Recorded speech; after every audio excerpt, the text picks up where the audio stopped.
All right, everybody. I am going to be installing a aux controller for lighting in my Chevy Colorado. It's less about that and more about how I located it and going to build a bracket for it. So let's just reverse the camera here. So what we're going to be installing is this Auxbeam power controller for auxiliary lights and other things in my Colorado. What this comes with is a control box. This is where you actually wire in all the lights directly, and then you have a single line that goes into your truck with this is a 6-gang one, so has 6 gangs.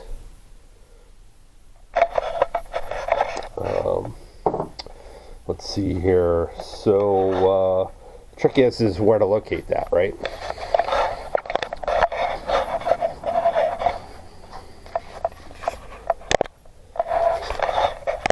So looking inside here, I've seen people try to locate over in this corner. Some people have located over on the left side where there's a lot of room, but that's also a location where people often will put a compressor.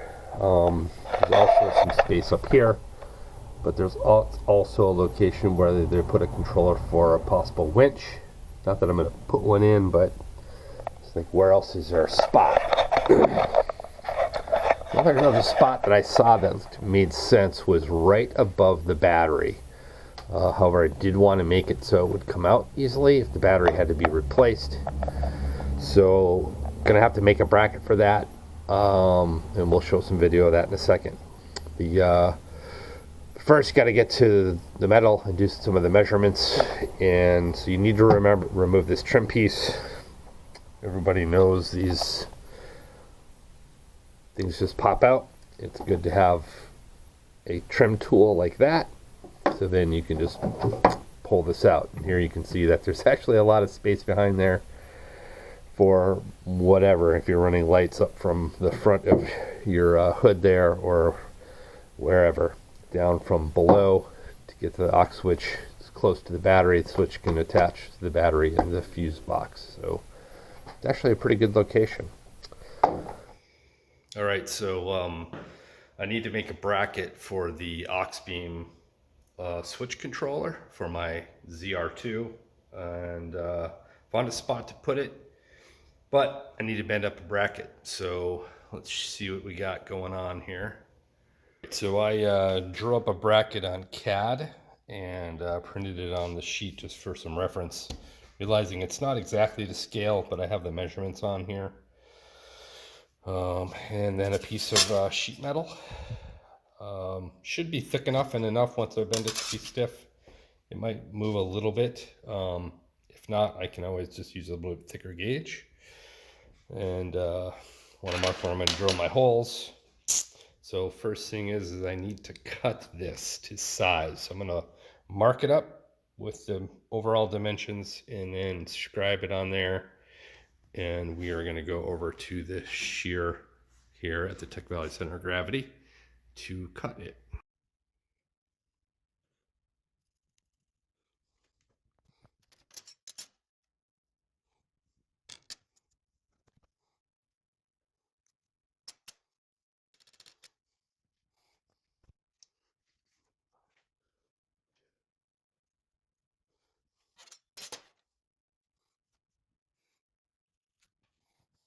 So roughly that's about what I want. 2.875 inches by 6.75 inches. So we'll get that on the shear. All right, it's not an exact science, but kind of have my marks lined up back there. And let's do it.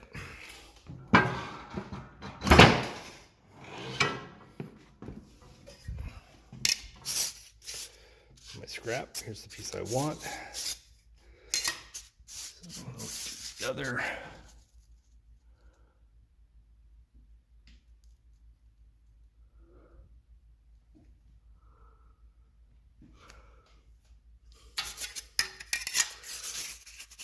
Just want to see if it's pretty square. Yeah. So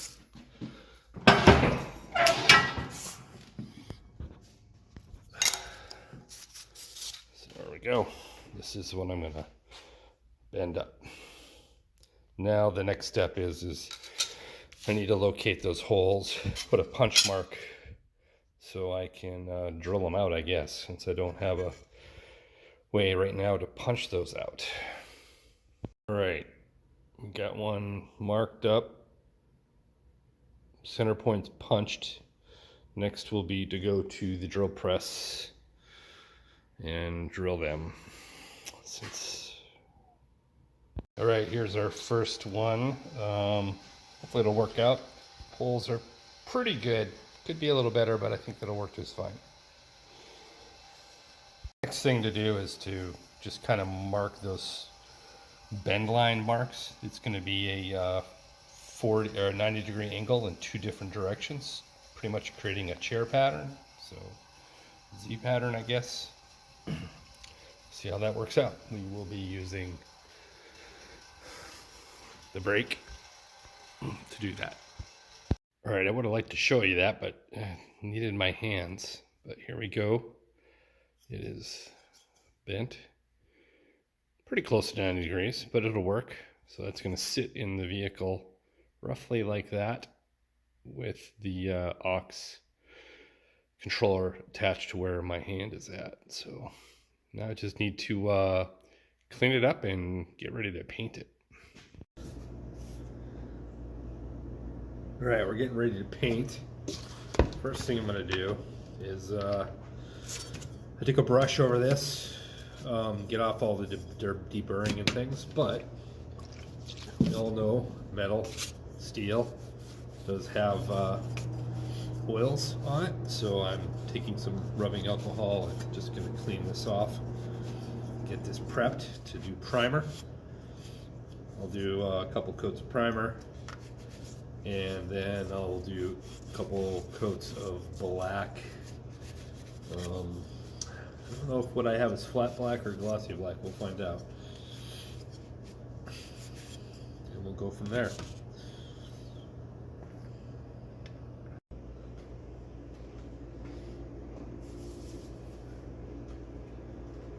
All right, I'm gonna paint. I've got the alcohol, cleaned it off, gonna hang it on a wire here, just painting.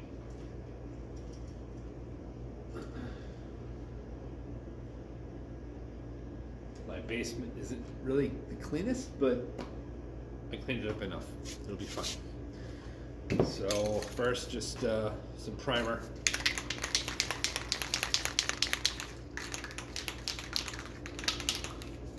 I already shook it some, so.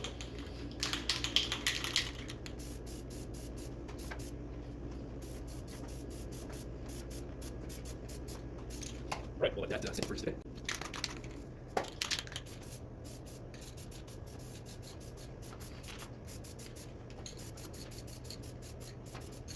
Right, let that dry, and then we'll do. I actually think I might actually change it to red, make it pop a little bit. My black is flat black, and I don't really want to do another coat of clear coat, so we'll do that in a bit. So 3 coats probably of this red. It's an automotive spray, and then we'll be good to go.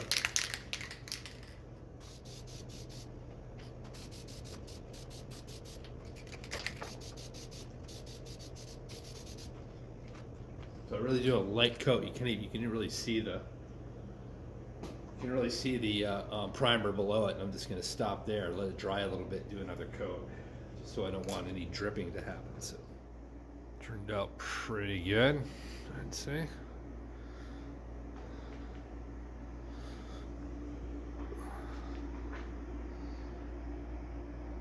Not bad. So I'm thinking this is where it's going to be, right? So I took some measurements to make the bracket, which you saw, and the idea is to attach it so it's just below the trim when this is installed. So it's going to rest like this at this location, and the aux beam will attach right here, rest right here. Put the trim back on, and then honestly at that point, if they need to get to the battery, they should be able to just unscrew that controller, move it aside, get to the battery. So next is to kind of check the fit up. I'm going to install just the bracket on the lightly on the Auxbeam, try to get to where those holes need to be, where it sits nice, to mark them, drill them, take the bracket off, attach it. So alright, so we have it mounted lightly. Eventually I'll be using lock washers here, but not right now. I'm much going to put it right there. And the holes.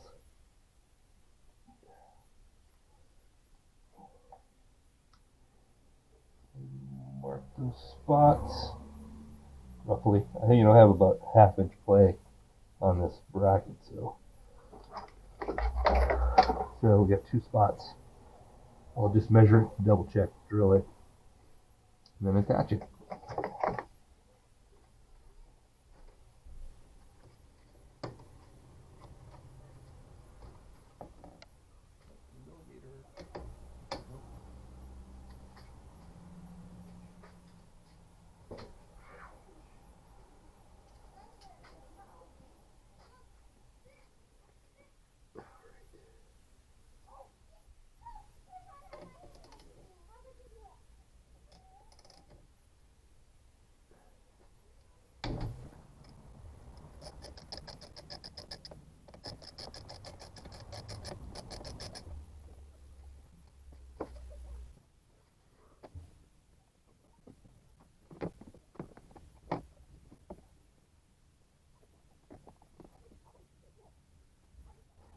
Alright, after looking at it, I think we're okay. Because I'm going to use sheet metal screws on this.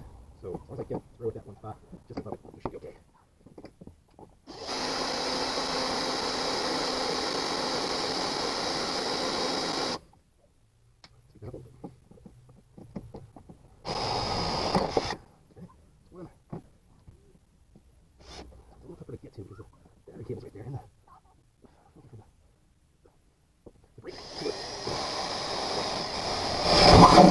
There, nice.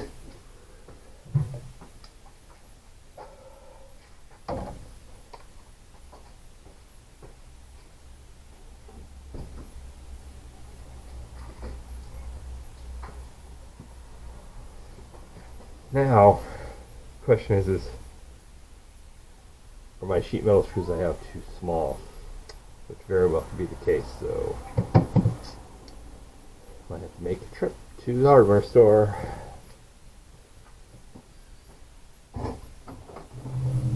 Well, one, they're not long enough as well. Size-wise, a little too small. So, guess we'll pick this up in a little bit. Kelsey, what do you have? Come here. Are you drinking beer? So funny. Alright, we are back. And I think we got the right size, number 12s, instead of number 8s.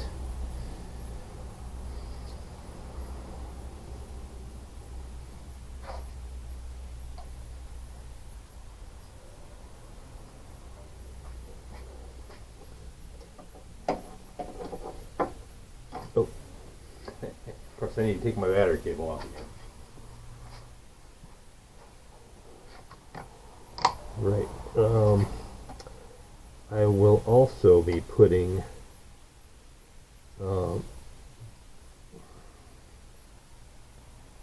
lock washers on here.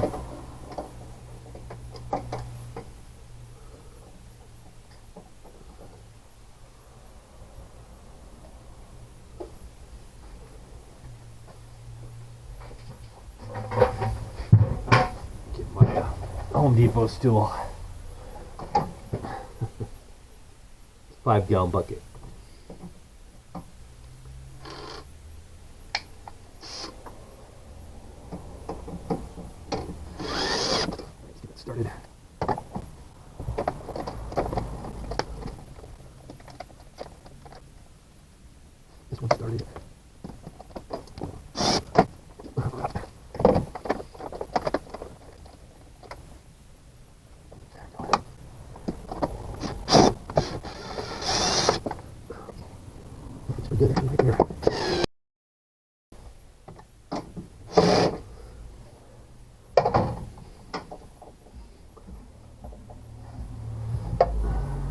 little bit more torque on that.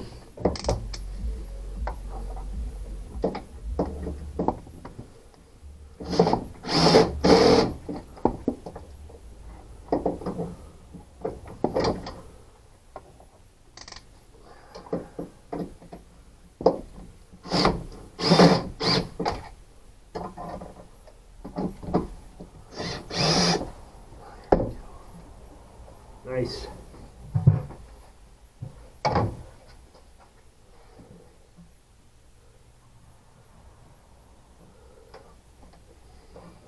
Good. I think I'm going to put that cable underneath there where it was before. I did kind of do a fit up before I had set the control box here. Shut the hood, make sure that this clears. Should be good to go. Of course, we'll know when I'm done.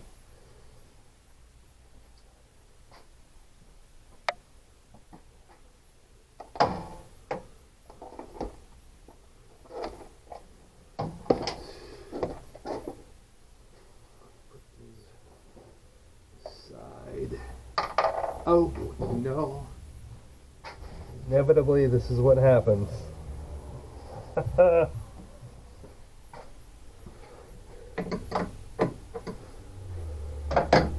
So my battery died. I guess that was a new battery, and it was fully charged. It only lasted me about, I don't know, 30 minutes sometimes.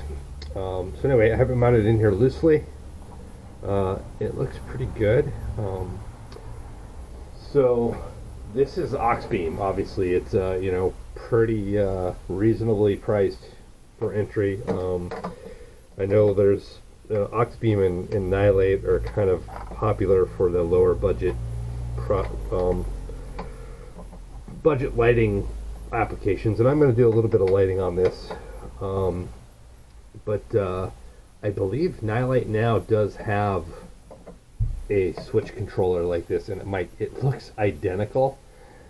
So I'm guessing that it's possibly that it was white labeled or something for them, by the same manufacturer of Auxbeam. So we'll see how it works out. I mean, I've seen good reviews, and obviously there's always some bad reviews, but that's what happens with things that are manufactured sometimes, especially when they're a little bit more inexpensive. But we'll see how that goes.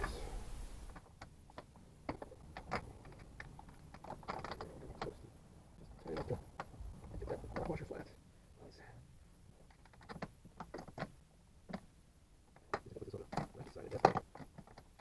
Go in there, squish it. Let's take it on that side. That's why here. There. That's not going anywhere, is it? Let's pick up the camera. Let's get a good look at it.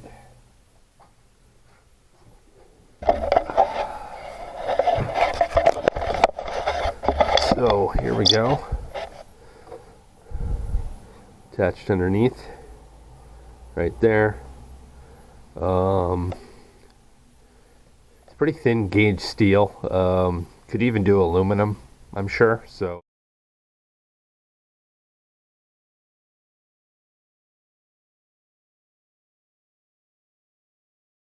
yeah, if you didn't have access to a shear and a brake with aluminum, you could probably bend something like that up and cut something like that with some hand tools, a jigsaw and stuff like that. So anyway, I guess next is I have to decide if I'm probably just gonna tuck these wires right now and put them aside, just because I'm not gonna do any lighting right now, so no need to draw any power to that at this point.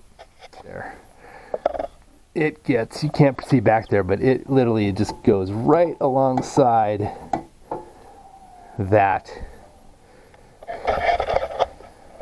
So that's to say, you know, if you were to remake this, I would make this here another, I don't know, maybe another half an inch out this way, just to give it a little bit more space. But it literally just touches this and pushes this like that, and then that absorber there, that it literally just lands right here.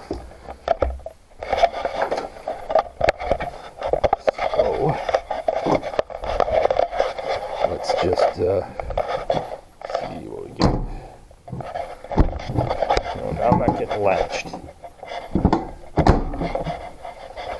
There we go. There it's latched.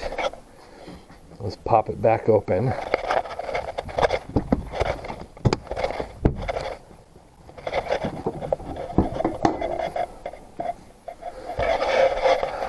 Any kind of damage? Any marks? I don't see anything here. Nothing here. I think it just comes and then rests right there. And you can see the line of where this is, where that pivot is. So that line is going to be centered on that. So there's plenty of room. Don't want to really draw any power yet. Kind of tuck the wires away, put the trim back on. And then the next video will probably be installing the switch controller inside the cab.